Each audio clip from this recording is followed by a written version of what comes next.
Bonsoir, bonsoir, bonjour, c'est Congo News 24.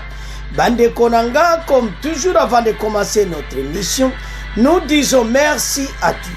Nous disons merci à nos chers abonnés et téléspectateurs qui nous suivent partout dans le monde et en RDC.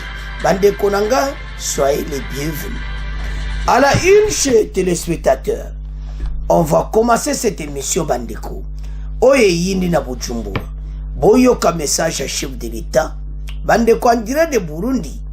A lobby sur Kagame. A lobby. Oyokaka.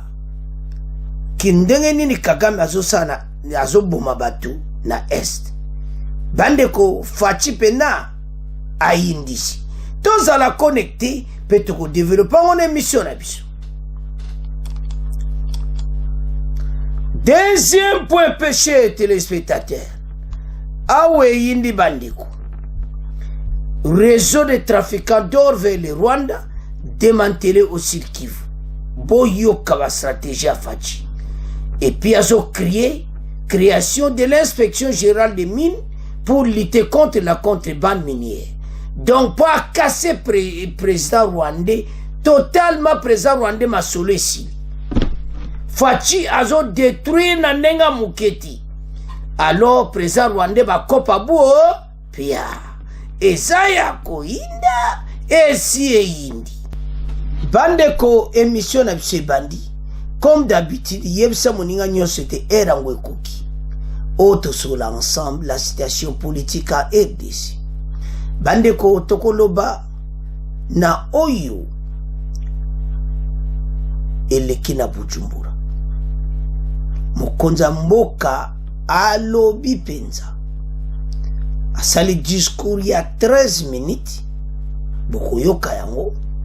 Na 13 minutes wana. La majorité a une partie dans vous assure le président rwandais. Assassi. Alobi nyonso et puis ayebisi batu. Batu a minute de silence. Na batu oyo président rwandais azakoboma. Makambo eza binene tabandeko mokonza mboka yebi ko silisa pre. Donc président rwandais aza partout par terre. Tu comprendre? Il y a cela 2 semaines passées, il y avait un livre ebimi Rwanda assassin sans frontières. Mais azo continue kaka ba kop nae. Azo continue kaka ba M23 na RDC. Alors, la stratégie moukonza mboka ba evita la bandeko. To féliciter président. Parce que mindu ke betamité. Ndenge kana ki fallait zala. Makila pene tanga oka guerre somo. Les stratégies. Zomona. Alors, maintenant, amoni oyo nyonso maka président Rwanda bandakala. Oyo nyonso makila ba Congolais. Kaka po na ba minere na biso. Bokoyo ka deuxième point. Réseau ya présent Kagame démantelé. Réseau ya présent Rwandais mayele sili. Et puis ba Fachi a créé inspecteur général des mines. Makamboza minene. Toujours à la deuxième point. Alors, arrivé à Bujumbura, il fallait le bako si la Addis Abeba. Présent, le secrétaire général de l'ONU Antonio Guterres, le sénateur Wang Xian au Grand Lac, et puis l'Union africaine, représentant l'Union africaine. Makambo za ipe ya minene. Parce qu'il fallait pas à Rwanda, et ça na makambo ebele na kati. Alors, ba mona ki te ba clarifier yango, et puis ba bandela yango makambo na nyonso. Et bâti conclusion. Totanga.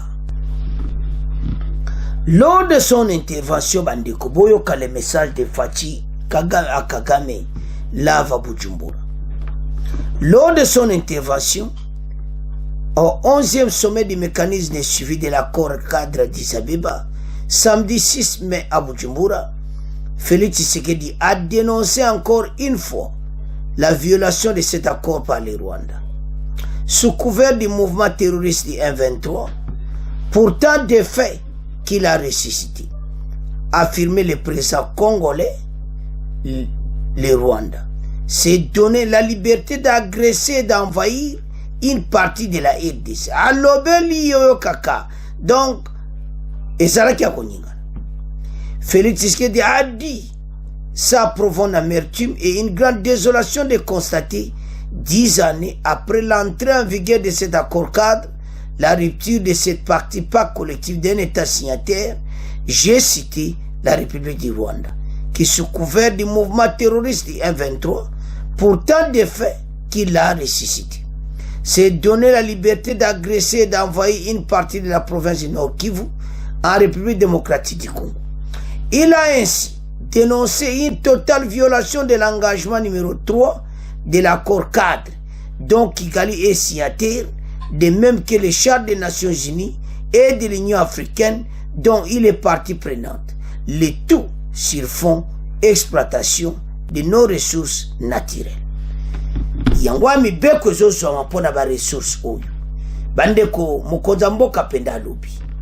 Alors, sans plus tarder, Toyoka, son Excellence le Président de la République, Bongoto avance. Excellence, Monsieur le Président Évariste Ndayishimiye, Président de la République du Burundi et Président en exercice de la Communauté d'Afrique de l'Est, Excellences, Messieurs les chefs d'État et de gouvernement, Monsieur le Secrétaire général des Nations Unies, Monsieur le Président de la Commission de l'Union africaine, Monsieur le Secrétaire exécutif de la CIRGL, Monsieur le Secrétaire exécutif adjoint de la SADC, Mesdames et Messieurs les chefs de délégation, Monsieur Uhuru Kenyatta, facilitateur désigné de la Communauté d'Afrique de l'Est, distingués invités, Mesdames et Messieurs, j'aimerais avant toute chose exprimer au nom du peuple congolais et au mien propre ma gratitude à la République du Burundi et à son peuple qui accueille ce jour le 11e sommet sur le mécanisme régional de suivi de l'accord cadre pour la paix, la sécurité et la coopération pour la République démocratique du Congo et la région, sous le thème « Le rôle des femmes et des jeunes dans la promotion de la paix et du développement pour une mise en œuvre efficace de l'accord cadre ». J'exprime également les sentiments de fraternité du peuple congolais à l'endroit de chacun d'entre vous, dirigeants des pays signataires de l'accord cadre et de vos peuples respectifs. Je salue en outre la présence parmi nous du secrétaire général des Nations Unies, M. Antonio Guterres, dont les efforts inlassables à la quête de la paix et la sécurité dans le monde en général et dans notre région des Grands Lacs en particulier ne sont plus à démontrer. Excellences, Mesdames et Messieurs, comme vous le savez, la République démocratique du Congo avait eu le privilège d'accueillir en sa capitale Kinshasa la 10e réunion du mécanisme régional de suivi de l'accord cadre d'Addis Abeba. À cette occasion, vous aviez résolu de confier à mon pays, à travers ma personne, la responsabilité de présider à la destinée de notre mécanisme commun au cours des 15 derniers mois. Au nom de mon peuple et compte tenu de l'importance qu'il porte sur cet engagement, j'acceptais volontiers votre décision collective. À cet effet, j'avais placé mon mandat sous le signe de la consolidation des progrès modestes accomplis dans la mise en œuvre de l'accord cadre d'Addis Abeba et du renforcement de la coopération régionale pour gagner le pari de la paix durable. J'avais donc mis l'accent sur la promotion des investissements transfrontaliers afin de garantir la paix, un bien collectif recherché par nos peuples, et relevé qu'il revenait à toutes les parties prenantes de se remobiliser pour redynamiser notre structure régionale de gouvernance du dit accord cadre et de mieux impliquer nos populations dans la noble lutte pour la paix, la sécurité et la stabilité en République démocratique du Congo et dans la région. Excellences, Mesdames et Messieurs, au moment où je m'apprête à passer le témoin à mon estimé homologue et frère, son Excellence M. Évariste Ndayishimiye, président de la République du Burundi, je ne puis manquer de constater l'état alarmant de la situation sécuritaire dans la région des Grands Lacs en général et dans l'est de la République démocratique du Congo en particulier. En effet, ces dernières semaines, le peuple congolais a une fois de plus été endeuillé par des tueries massives, notamment à Kizimba et à Kalega dans le Massissi, ainsi qu'à Kishiché dans le Rutshuru, dans la province du Nord Kivu, la faute à l'activisme des groupes armés et terroristes sévissant dans la région. Dans le même ordre d'idées, le regain de tension observé au Soudan, plus particulièrement à Khartoum, fait des victimes innocentes et des déplacés par milliers.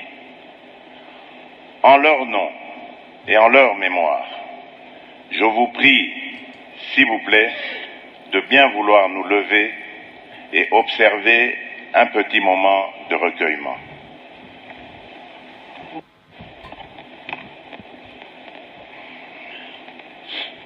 Excellences, Mesdames et Messieurs, il y a de cela une décennie, la signature de cet accord-cadre à Addis Abeba augurait de lendemains meilleurs et radieux pour les peuples de notre région.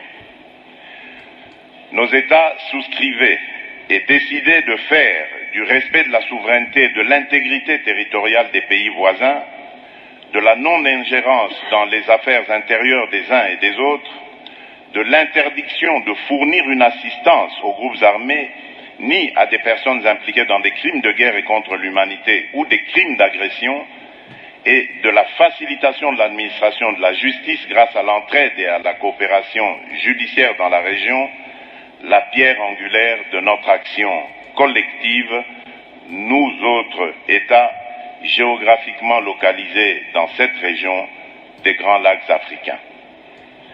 À la lueur des objectifs consacrés par cet accord historique, d'aucuns auraient préféré que soit célébré ce jour avec faste les acquis de notre engagement collectif pour une région des Grands Lacs complètement pacifiée. Hélas, c'est avec une profonde amertume et une grande désolation que nous constatons, 10 années après l'entrée en vigueur de cet accord, la rupture de ce pacte collectif par un État signataire, j'ai cité la République du Rwanda, qui, sous couvert du mouvement terroriste du M23, pourtant défait, et qui l'a ressuscité, s'est donné la liberté d'agresser et d'envahir une partie de la province du Nord Kivu en République démocratique du Congo. Et ceci en totale violation de l'engagement régional numéro 3 de l'accord cadre dont il est signataire, de même que les chartes des Nations Unies et de l'Union africaine dont il est partie prenante, le tout sur fond d'exploitation illégale de nos ressources naturelles. Cette attitude délibérée et plus d'une fois réitérée par un État signataire ne nous impose un choix tout autre que la revitalisation de cet accord tel que l'a notamment recommandé le Conseil de paix et sécurité de l'Union africaine lors de la 1140e session, le 17 février dernier, en marge du 26e sommet de l'Union africaine. Le contexte de la tenue de ce sommet nous commande donc de procéder à une évaluation lucide de ce qui aurait pu être fait, c'est-à-dire entreprendre une réflexion approfondie sur le chemin parcouru, dès lors que pour nos peuples, et le mien en particulier, nous sommes encore à la croisée des chemins. Ainsi donc, l'évaluation de l'état de mise en œuvre de nos engagements respectifs dans le cadre de l'accord cadre ne saurait être un exercice limité au seul pays de la région. Celui-ci devrait, sans nul doute, également requérir l'implication d'autres partenaires ainsi que celle des institutions garantes. Excellences, Mesdames et Messieurs, je m'adresse à vous du haut de cette tribune au nom d'un peuple qui n'aspire qu'à la paix et à la sécurité pour lui et pour les autres peuples frères de notre région. C'est dans cette logique et suivant l'esprit et la lettre de l'accord cadre d'Addis Abeba que j'avais lancé dans le cadre du processus de Nairobi, initié sous l'égide de la communauté d'Afrique de l'Est, un appel à tous mes frères et sœurs congolais constitués en groupes armés à venir sous l'arbre à palabres afin de définitivement faire taire les armes et donner enfin une chance à notre désir commun de reconstruire notre pays.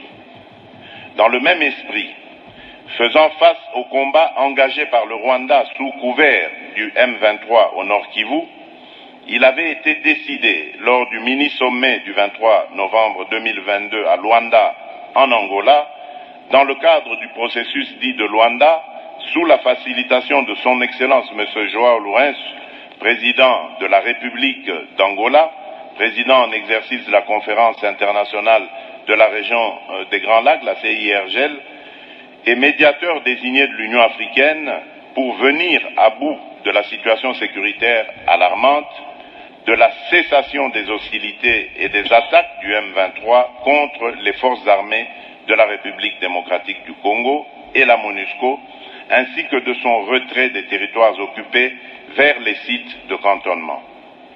Je tiens donc à saluer les efforts fournis par son Excellence M. Évariste Ndayishimiye, président de la République du Burundi et président en exercice de la communauté des États d'Afrique de l'Est, ainsi que son Excellence M. Uhuru Kenyatta, président honoraire de la République du Kenya et facilitateur désigné par la communauté d'Afrique de l'Est. Qu'il me soit également permis d'exprimer toute la gratitude du peuple congolais à l'égard de mon homologue et frère, son Excellence M. João Lourenço, président de la République d'Angola et médiateur mandaté par l'Union africaine. Pour ce qui est du renforcement de la coopération judiciaire, il vous souviendra qu'en date du 16 juin 2022, mon pays a abrité à Kinshasa la réunion des ministres en charge de la justice des États membres de la CIRGL qui a abouti par la déclaration de Kinshasa, laquelle a donné des orientations sur les étapes prioritaires à suivre afin d'harmoniser l'entraide judiciaire et les demandes d'extradition en matière pénale. En effet, le peuple congolais y attache une importance vitale parce qu'il s'agit de son droit de connaître la vérité et d'obtenir réparation, car la justice régionale devra établir les crimes et juger les coupables. Excellence, Monsieur le Président Évariste Ndayishimiye, en vous passant le flambeau de la présidence du mécanisme régional de suivi de l'accord cadre pour la paix, la sécurité et la coopération pour la République démocratique du Congo et la région, je voudrais vous souhaiter plein succès, mais surtout vous encourager à vous armer de résilience et de justice dans cette haute responsabilité. Soyez rassurés, chers frères, du soutien de la République démocratique du Congo qui restera toujours à vos côtés et au service de la région des Grands Lacs.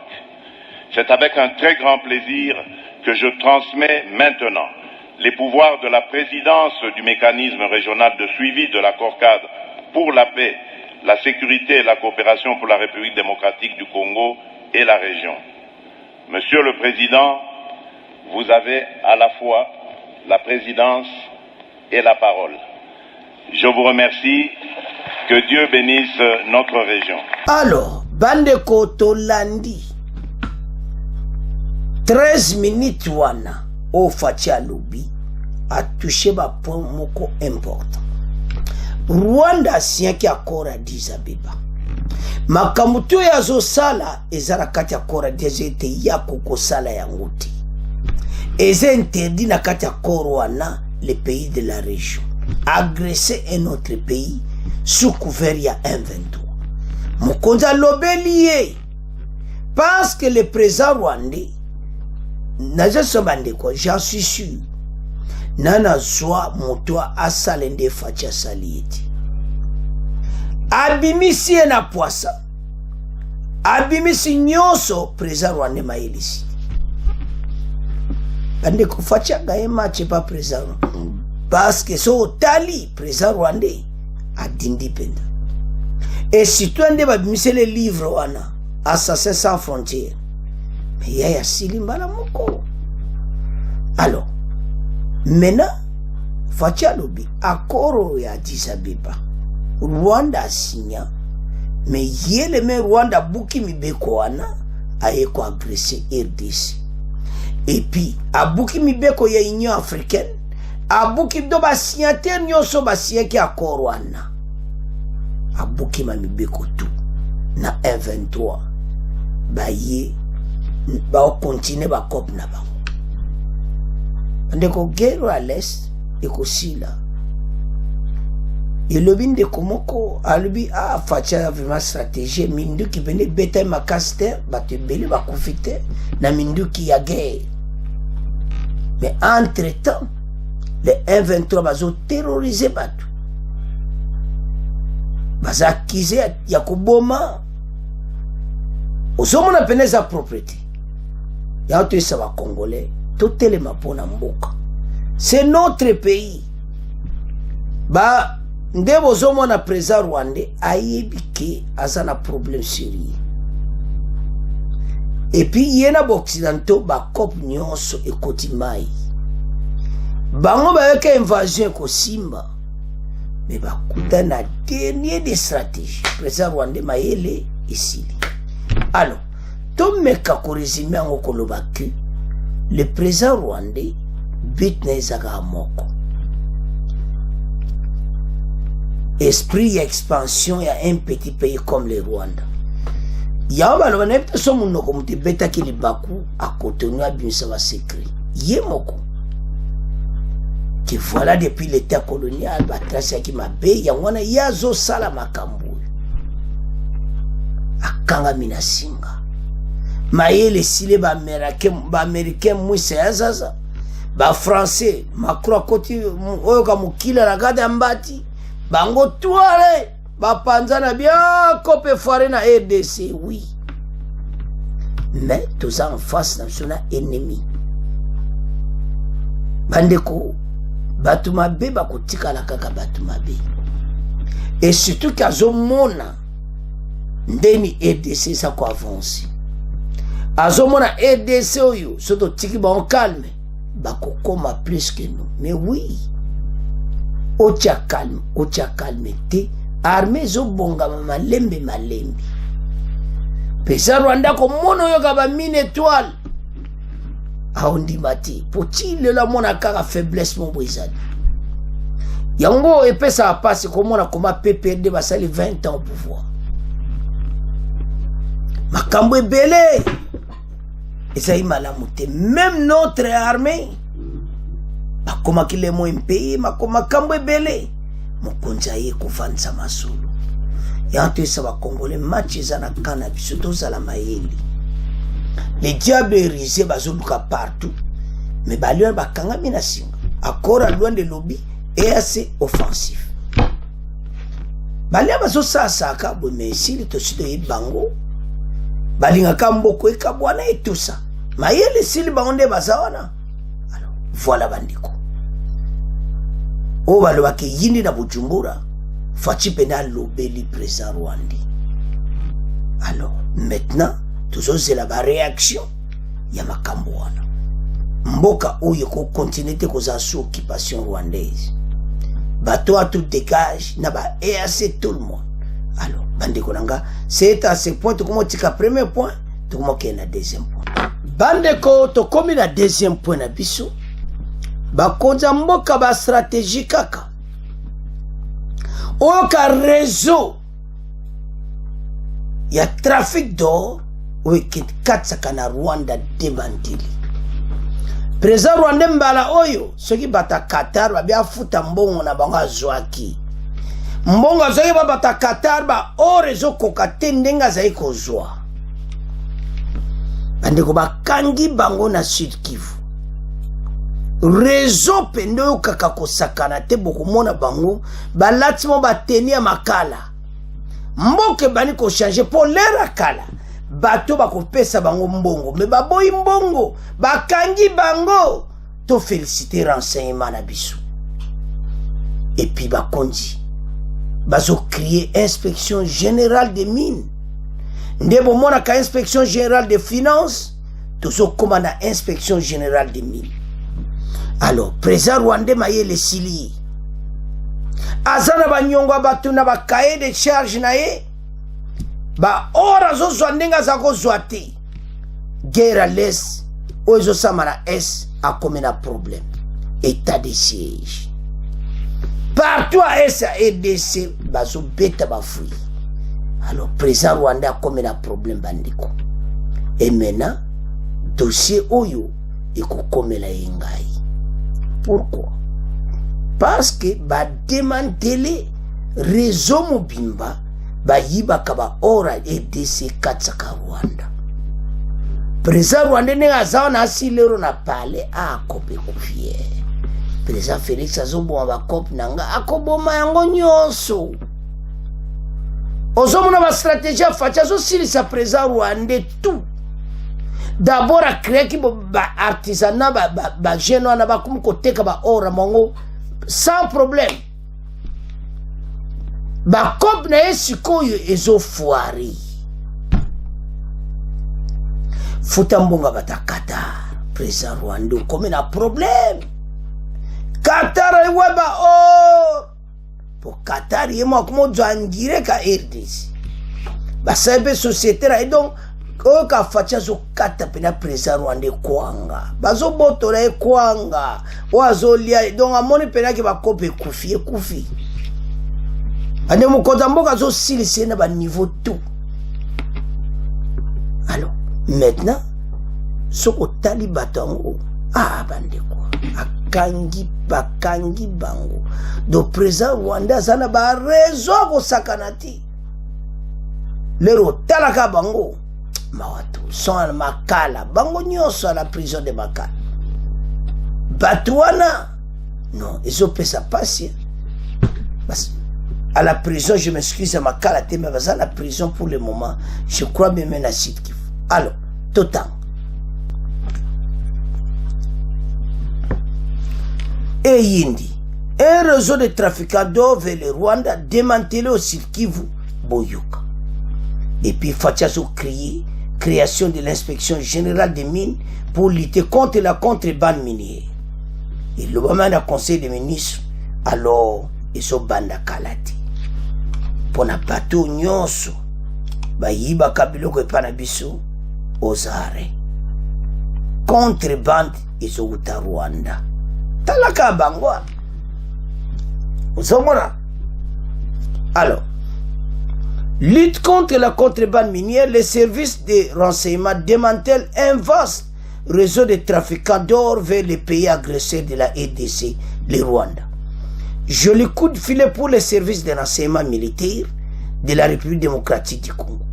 Selon un reportage départemental de communication, information des forces armées de la République démocratique du Congo, SIFA, un réseau de criminels économiques a été démantelé lundi 1er mai au cours d'une opération dirigée par l'état-major des renseignements militaires à Bukavu au Sud Kivu. Alors, donc, Oyo Kakaki, ça a un problème. Donc, si disposition wana, parce que nde baza wana, bazo mona pena ke non biso esili, batoyo oyo kaka bakangami. Alors, sikoyo, soko tali, babanda bakopo kala. Ozomona, Avançons.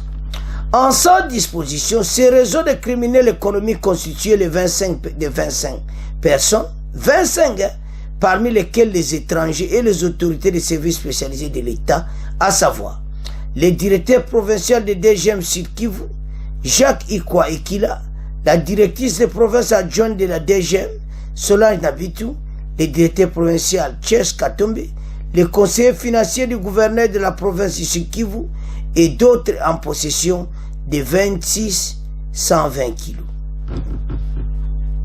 Makambo yo soko zotala izosala mawa. Somona les étrangers et les autorités des services spécialisés de l'État. Botala comment payer Koufi. Nabata DGM. Jacques Ikula, directrice à province adjointe à DGM Sud Kivu. Solange, directeur provincial de l'ANER Sud Kivu. Chech Mouetou, le conseiller financier du gouverneur de la province Sud Kivu, en tant que d'autres en possession de 26 120 kg d'or, 406 000 dollars américains, 60 560 millions de francs congolais, 120 000 francs rwandais, 4 560 roupies, 1000 shillings ougandais, 15 ordinateurs portables, 41 téléphones. Aux autres kabandiko, des fours, des balances, des moules, des coffres forts, non encore ouverts, dont un se trouvant à Kinshasa et 3 autres en destination de Kinshasa. Lors de leur arrestation, une quantité d'or, comme vous le voyez ici,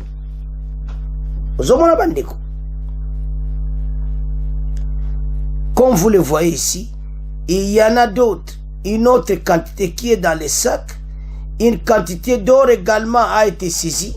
Il y a aussi l'argent en francs congolais, dollars américains, shillings ougandais. Il y a aussi les francs rwandais, et les francs rwandais sont dans les coffres, qu'on n'a pas encore réussi à ouvrir le coffre, a déclaré le porte-parole de l'armée congolaise, le général Sylvain Ekenge. Bakopa président rwandais ezokufa nyonso, même mawana biso ezani bato bazoboma mboka bana mboka pe tala makambo na bata DGM na kati do bato oyo fu bajwa grand arrestation oga kana bato a DGM. Non. Ces réseaux de criminels constitués de 25 personnes, parmi lesquelles les étrangers et des autorités de services spécialisés à l'État. DGM Sud Kivu, directive provinciale, donc son talibato nyonso bamiyibi basangana ba Rwanda koyiba na bandibu koyiba ezokatisa Rwanda. Sikoyo yo ozali directrice provinciale ya DGM,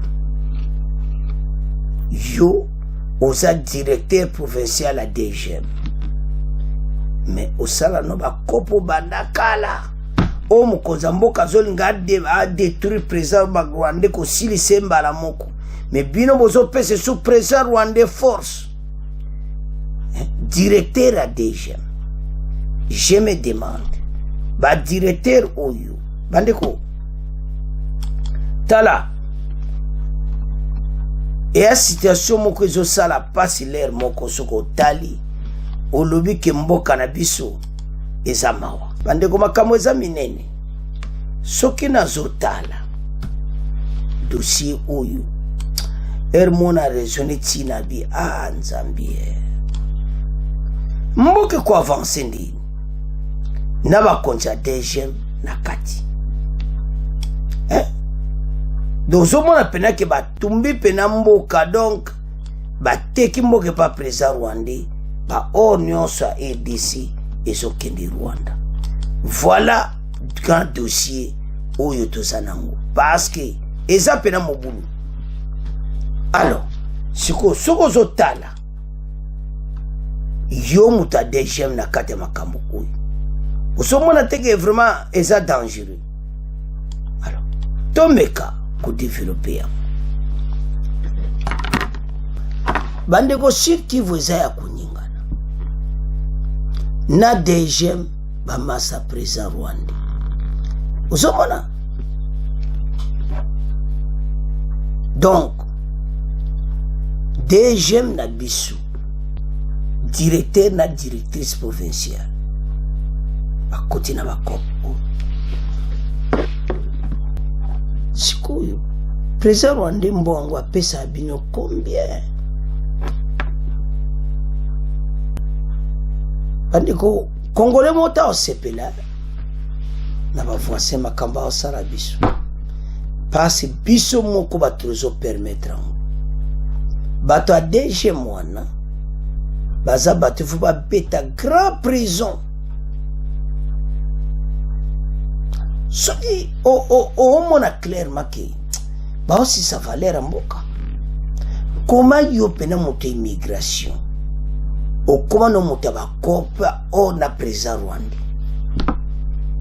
somona te ba orekene illégalement bakuti na bambonga ba Uganda c'est nakata zona ba Uganda pe baza so balobi ke Uganda na Rwanda des agresseurs bacha tembete